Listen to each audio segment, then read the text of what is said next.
গ্রাম দখলকে কেন্দ্র করে ব্যাপক বোমাবাজি, বোমার আঘাতে মৃত্যু দুই যুবকের, আহত একাধিক। বীরভূমের লাভপুর থানার হাতিয়া গ্রামের ঘটনা। এতটাই উত্তেজনা ছড়িয়েছে এলাকা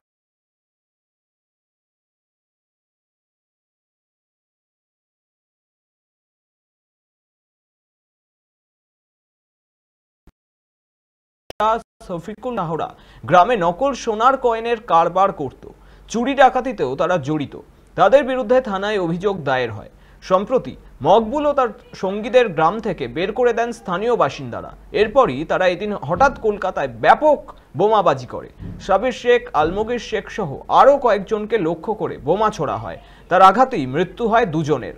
বাকি চারজন গুরুতর অবস্থায় হাসপাতালে চিকিৎসাধীন। বোমাবাজির ঘটনার তদন্ত শুরু করেছে পুলিশ। এদিকে বোমাবাজির ঘটনায় এনআইএ তদন্তের দাবি জানিয়েছে বিজেপি।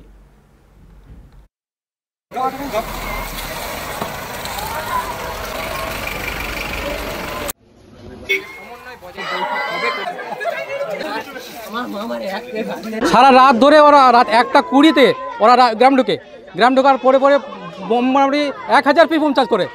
ওরা ডিগ্রি করতে পারিনি, গ্রামের লোকের সঙ্গে গোটা গ্রাম জড়িত আছে, ডিগ্রি করতে পারিনি। ফের ভোর দিকে এই ছেলেরা গিয়ে হয়তো কোনো রকম বসে গিয়েছে, ওখানে ওরা বোম চার্জ করতে লাগে। ফের আমরা এটা একটা সুবিচার চাইছি, দুষ্কৃতীদের একটা যেন সুবিচার, ভালো বিচার হয়। নম্বরের কাজে যুক্ত আমরা বারণ করতে যাই, আমাদের বোম মারে, সারা রাত বোম মেরেছে স্যার। গ্রামের মানুষ শুনে না।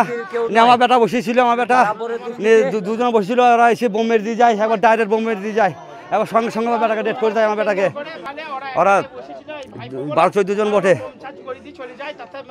হ্যাঁ, জওহরলাল, বুলেট,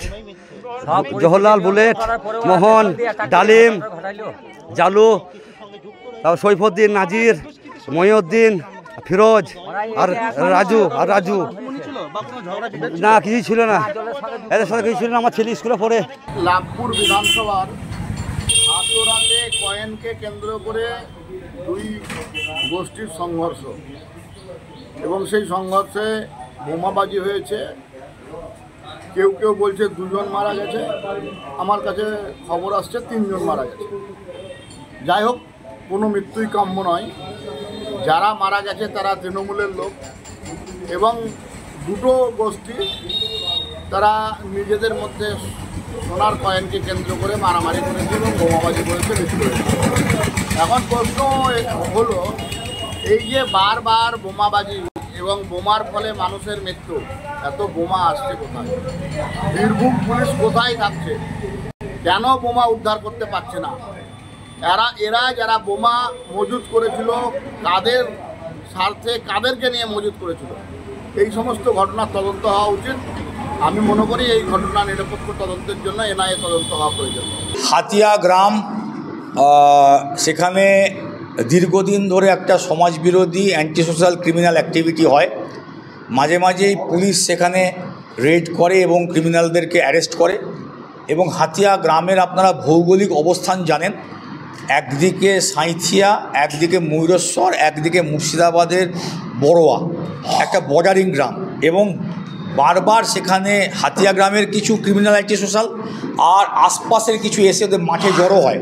কেউ বড়োয়ার দিক থেকে আসে, কেউ সাঁইথিয়ার দিক থেকে আসে, জড়ো হয়। এবং সেখানে তারা কালকে বোম মানছিল রাত্রিতে, এইটা খবর আমাদের কাছে এসছে। এবং সেখানে এই নিয়ে নিজেদের মধ্যে একটা সংঘর্ষ হয়েছে। এর মধ্যে কোনো রাজনৈতিক বিষয়ে নেই, সম্পূর্ণ সমাজবিরোধী কার্যকলাপ। প্রশাসন বিষয়টা দেখছে।